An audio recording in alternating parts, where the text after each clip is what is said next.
Hello viewers, তাকে বলা হয় রোমান্টিক সাহিত্যের অগ্রপথিক, অথচ তিনি যে সাহিত্যের জন্য অমর হয়ে রয়েছেন তার নাম লা মিজারেবল, যা এক চির দুঃখী মানুষকে নিয়ে লিখিত সর্বকালের অন্যতম সেরা উপন্যাস।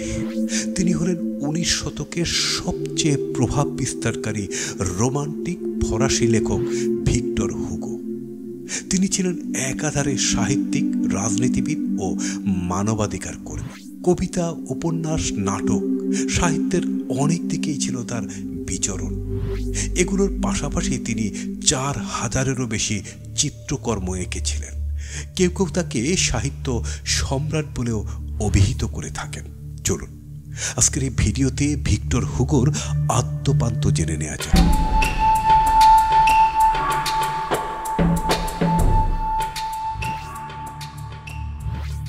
সময়টা 1802 সালের 26শে ফেব্রুয়ারি। পূর্ব ফ্রান্সের পেশানকোলে জন্মগ্রহণ করেন হুগো। তার পুরো নাম ভিক্টর মারি হুগো। তার বাবা জোসেফ লিওপোল্ড সিগিসবার্ড হুগো ছিলেন নেপোলিয়ন বোনাপার্টের সেনাবাহিনীর উচ্চপদস্থ এক কর্মকর্তা। তিনি ছদ্মনামে লেখালেখিও করতেন।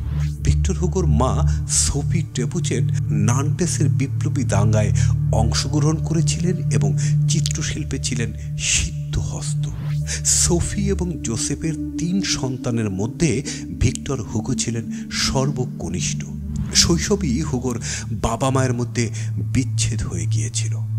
মা সোফি প্যারিসে 3 সন্তান নিয়ে স্থায়ীভাবে বসবাস শুরু করেন। তবে হুগোর শিক্ষা ও আগ্রহকে সবসময় তিনি উৎসাহিত করেছিলেন। ফলস্বরূপ শৈশবে রচিত তার বেশিরভাগ কবিতায় ভক্তি ও বিশ্বাসের প্রতিফলন দেখা যায়।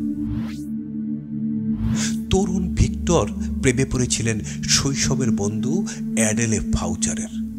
মায়ের ইচ্ছার বিরুদ্ধে গোপনে 1822 সালে তাকে বিয়ে করেন। 1823 সালে তাদের প্রথম সন্তান লিওপোল্ড মারা যায়। 1824 সালে এই দম্পতির দ্বিতীয় সন্তান লিওপোল্ডাইন জন্মগ্রহণ করেন।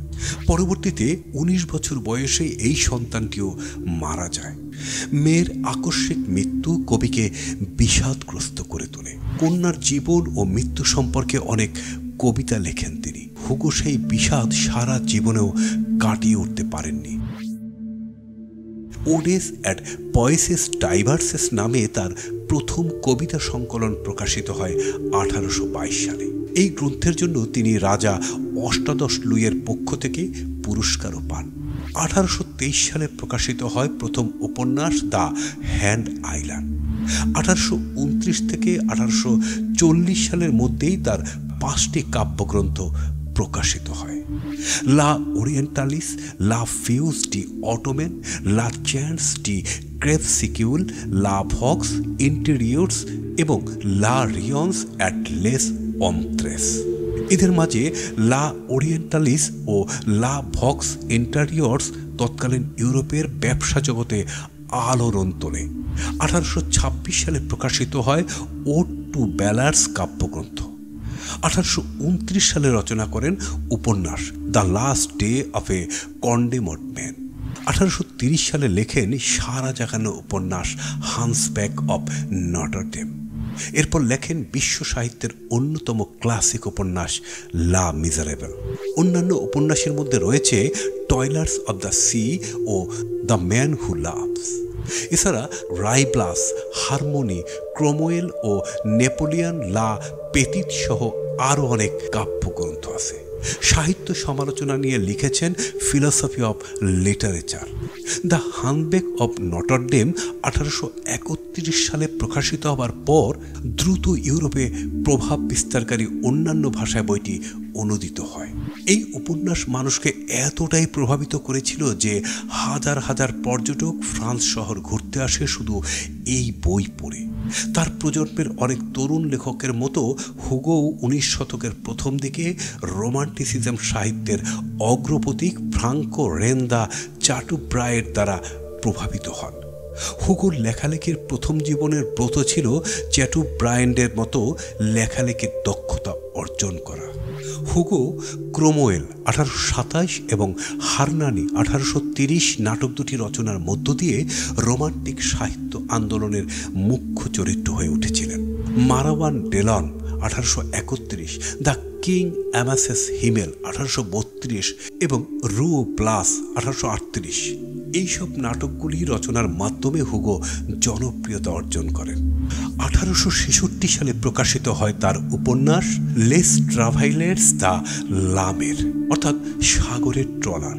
সেখানে হুগো সামাজিক ও রাজনৈতিক বিষয়াদি থেকে সরে একটি ভিন্নধর্মী গল্প উপহার দিয়েছিলেন। এটি পাঠকের কাছে লা মিজারেবলের চেয়ে বেশি সমাদৃত হয়েছিল। তার বাংলা অনুদিত বইগুলোর মধ্যে les Miserables, hunchback of Notre Dame, the man who loves ও 93 অন্যতম।